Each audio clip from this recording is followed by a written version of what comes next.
રસ્તાઓ પરથી નદી માફક પાણી વહેતા થયા, સુરતીઓ ભયમાં મુકાઈ ગયા।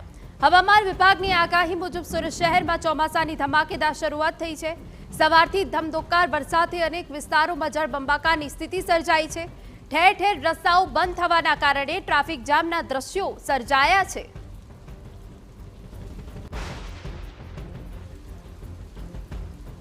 અવિરત વરસાદના કારણે ડભોલી સિંગણપોર રોડ કતારગામ વરાછા વિસ્તાર પાણીમાં ગરકાવ થયા હોય તેવા દ્રશ્યો જોવા મળ્યા। લગભગ તમામ વિસ્તારોમાં આ જ પ્રકારની સ્થિતિ જોવા મળી રહી છે, જ્યાં રસ્તાઓ પાણીમાં ગરકાવ થઈ ગયા છે। સુરત મહાનગરપાલિકા દ્વારા ભલે રસ્તાઓ પર પાણી નહીં ભરાવાની વાતો કરવામાં આવી હતી, પરંતુ વર્તમાન સ્થિતિ પાછલા વર્ષો જેવી જણાઈ રહી છે। નીચાણવાળા વિસ્તારોમાં પાણી ભરાતા લોકો અને વાહન ચાલકોને હાલાકીનો સામનો કરવો પડી રહ્યો છે। તો રોડ રસ્તા પાણીમાં તરબોળ થઈ ગયા છે। વહેલી સવારથી જ ધોધમાર વરસાદ પડ્યો છે, જેના કારણે સુરતના હાલ બેહાલ થઈ ગયા છે। આપણે દ્રશ્યોમાં બતાવી રહ્યા છે કે જ્યાં વરસાદી આગાહી હતી, સુરતમાં રેડ એલર્ટ હતો અને તે વચ્ચે સુરતમાં ઘૂંટણસમા પાણી ભરાઈ ગયા છે।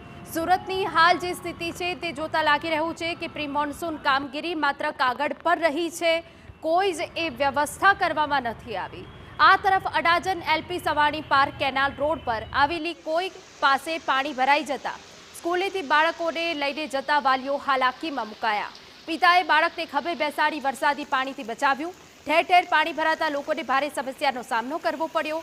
સ્થિતિને ધ્યાનમાં રાખી જિલ્લા કલેક્ટર દ્વારા શિક્ષણ અધિકારીને સ્કૂલોમાં રજા જાહેર કરવાનું સૂચન કરવામાં આવ્યું। હવામાન વિભાગની આગાહી મુજબ સુરતમાં ધોધમાર વરસાદ પડ્યો છે।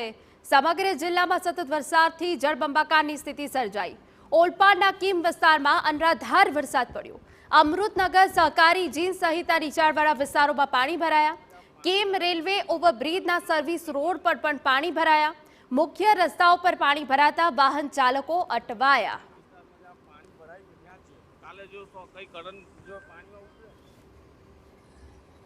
અહીંયા જ અમૃતનગરના નાકા પર જ ટ્રાન્સફોર્મર છે। કોઈક વાર વાયર લીકેજ થયો હોય અને જ્યારે કંઈક થયું તો શું દશા થાય એ તો કુદરત જ જાણે। દરેક જણાને તકલીફમાં મૂકી દે એવા પ્રશ્નો અહીંયા થયેલા છે।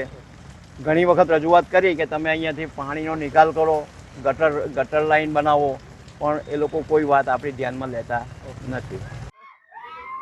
રસ્તાઓ પરથી નદી માફક પાણી વહેતા થયા। નદી છે કે રસ્તાઓ તે કહેવું પણ મુશ્કેલ બન્યું છે। એવામાં સ્થાનિકો મુશ્કેલીમાં મુકાયા છે। વાહન ચાલકોના વાહનો પાણીમાં બંધ પડી જતા ધક્કો મારીને વાહનો લઈ જવા મજબૂર થવું પડ્યું।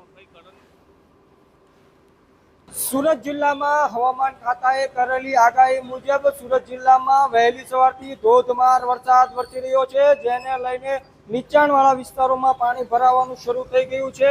હાલ આપણે છે સુરત જિલ્લાના ઓલપાડ તાલુકાના કીમ ગામ ખાતે જે રેલવે ઓવરબ્રિજનો સર્વિસ રોડ છે તેના પર હાલ પાણી ભરાવાના સમસ્યાઓ સર્જાઈ રહી છે। સીધા દ્રશ્યો જોઈ શકો છો કે તેને ખૂબ જ ભારે હાલાકી ભોગવવાનો વારો આવી રહ્યો છે। આ પાણી ભરાવામાં ઘણા વાહનો પણ બંધ થઈ રહ્યા છે, જેને લઈને લોકોને ચાલુ વરસાદે વાહનમાં ધક્કો મારવાની ફરજ પડી રહી છે। આ રસ્તા પર દર વર્ષે આ પ્રકારની સ્થિતિ સર્જાતી હોય છે, ત્યારે જે તંત્ર છે તે ઝડપથી આ પાણી ભરાવાની સમસ્યામાંથી છુટકારો પામે તે ખૂબ જ જરૂરી બની ગયું છે। ત્યારે હાલ આપણી સાથે બાઇક ચાલક છે। જે શું નામ છે તમારું? રમેશભાઈ, પાણી ભરાય છે, શું કહેશો? પાણી ભરાય જ છે, તકલીફ પડે છે રસ્તાની। દર વર્ષે આવું થાય છે? દર વર્ષે તો થાય જ છે। અમુક વધારે પાણી ભરાઈ જાય છે વધારે વરસાદના લીધે। રસ્તાઓ પર ખાડા પડી ગયા છે, અકસ્માત થતા હોય છે। ક્યારેક ક્યારેક પડી જવાય અહીંયાથી। શું કહેશો તંત્રને? કઈ નહીં, એ લોકોને એલર્ટ કરો કે રસ્તો કમ્પ્લીટ કરે, બીજું તો જી બિલકુલ, તો જે રીતે રસ્તા પર ખાડા પડી ગયા છે, આ પાણી ભરાવા હોવાથી વાહન ચાલકોને અંદાજો નથી આવતો કે કયા પ્રકારના ખાડા પડ્યા છે, જેને લઈને અવારનવાર અકસ્માતો પણ સર્જાતા હોય છે। ત્યારે જે તંત્ર છે તે ઝડપથી કામગીરી કરાવે અને આ જે વરસાદી પાણીનો ભરાવો થાય છે તેમાંથી છુટકારો અપાવે તે ખૂબ જ જરૂરી બની ગયું છે। મેહુલ ભોકળવા, TV9 સુરત।